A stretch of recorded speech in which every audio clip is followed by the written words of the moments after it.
Halo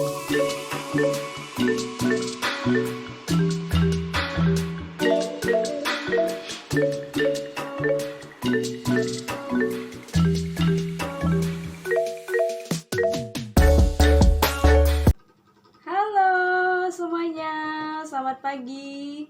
Perkenalkan, nama saya Mona Lisa, kelas B pagi semester 6 dari program studi Pendidikan Bahasa dan Sastra Indonesia, Fakultas Bahasa dan Seni IKIP PGRI Pontianak. Pada kesempatan kali ini, saya akan mereview unsur intrinsik dari cerpen, bangau, dan kepiting. Nah, sebelumnya saya ingin mengajak teman-teman semua untuk mendengarkan ceritanya terlebih dahulu.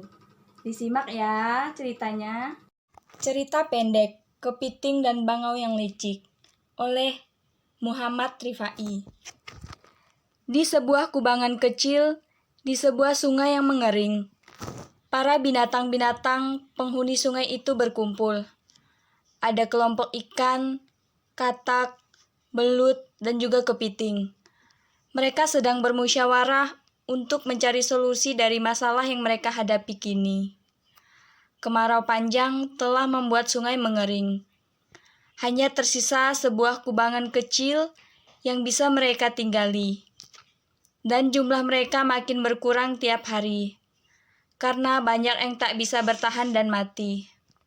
Aduh, bagaimana ini?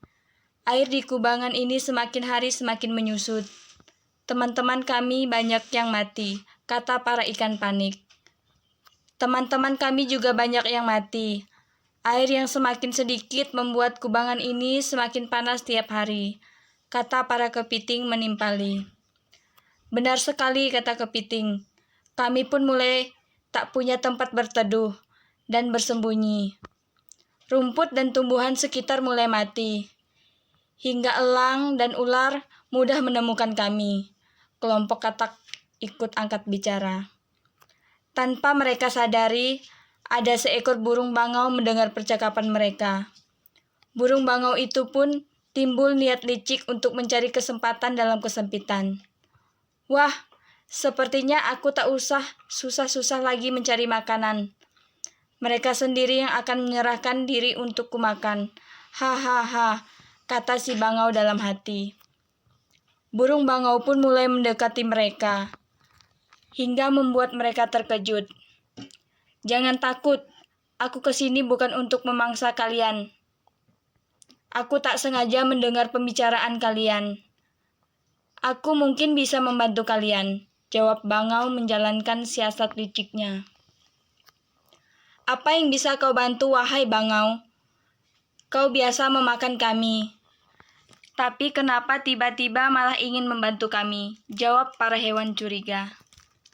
Apa kalian tahu, kalau sampai kalian semua mati, berarti aku juga bisa mati.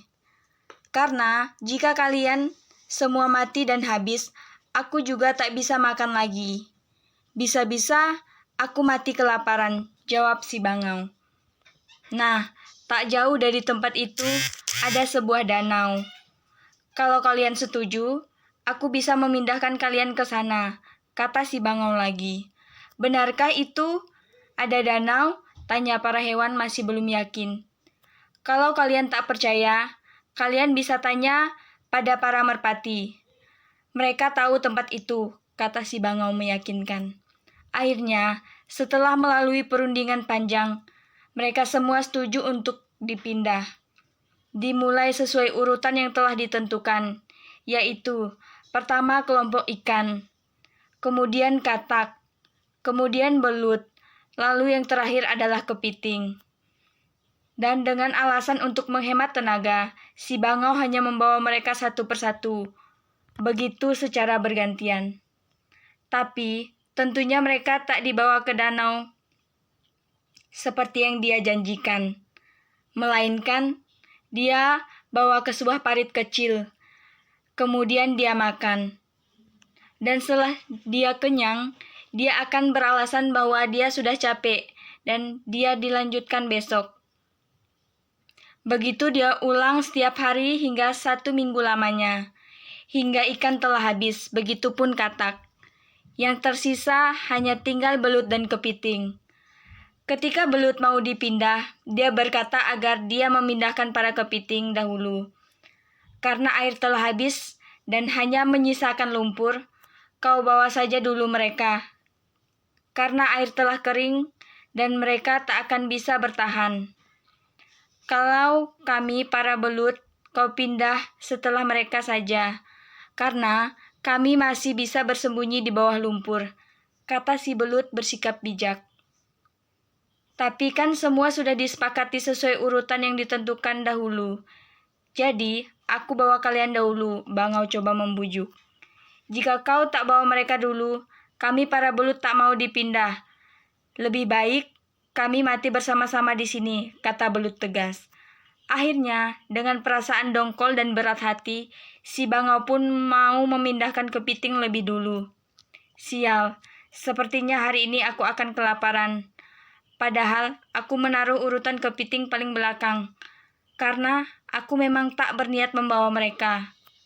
Cangkang yang keras tak bisa dimakan, sial, gerutu bangau dalam hati. Akhirnya, dia pun membawa seekor kepiting terbang di paruhnya. Dia berniat membuat kepiting itu ke parit tempat dia biasa memakan mangsa-mangsanya. Dari atas, si kepiting melihat sisa-sisa bangkai ikan dan katak berserakan. Dia pun mulai sadar bahwa selama ini bangau telah menipu mereka. Ketika si bangau mau menjatuhkannya, dengan cepat si kepiting menjepit leher si bangau. Capitnya yang keras dan kuat mencekik leher burung bangau. Karena sulit bernapas, burung bangau pun terbang rendah berusaha melepaskan jepitan capit kepiting. Tapi, karena kuatnya, akhirnya si bangau pun jatuh tersungkur ke tanah dan mati karena tidak bisa bernafas. Setelah bangau mati, si kepiting berjalan menyusuri parit dan kembali ke kubangan menemui teman-temannya. Dia menceritakan apa yang telah dia alami dan tentang semua kelicikan si bangau. Mereka pun merasa sedih dan berduka untuk teman-teman mereka yang telah dimangsa si bangau. 3 hari kemudian, musim hujan datang dan kehidupan di sungai kembali normal. Nah, sangat menarik kan ceritanya? Sekarang, saya akan menjelaskan unsur intrinsik yang terdapat di dalam cerpen burung bangau dan kepiting. Baik, apa itu unsur intrinsik? Unsur intrinsik adalah unsur pembangun dari dalam cerita. Apa saja unsur intrinsik dalam cerpen Bangau Licik dan Kepiting? Yang pertama, tema. Temanya adalah serakah membawa petaka. Yang kedua, tokoh atau penokohan. Tokoh utama dari cerpen ini adalah bangau dan kepiting. Bangau digambarkan sebagai hewan serakah, sementara kepiting digambarkan sebagai hewan yang cerdik. Selain kedua tokoh itu, ada beberapa tokoh yang ada di dalam cerita ini. Ada belut, ikan, dan katak. Yang ketiga, latar.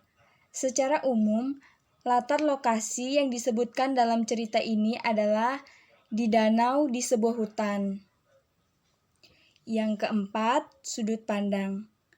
Sudut pandang dalam cerita ini adalah sudut pandang orang ketiga, karena narator bercerita dengan menyebut tokoh atau menggunakan kata ganti orang ketiga, bangau, kepiting, katak, dan ikan. Yang kelima, alur yang digunakan dalam cerita ini ialah alur maju. Yang keenam, amanat atau pesan, yaitu jauhi sifat serakah karena serakah akan mengakibatkan seseorang mendapat kesulitan. Contoh, si bangau yang mati karena sifat serakahnya sendiri. Terima kasih. Baik, sekian penjelasan dari saya. Mohon maaf jika banyak kekurangan yang terdapat di dalam video ini. Semoga video ini dapat bermanfaat bagi teman-teman semua. Selamat pagi.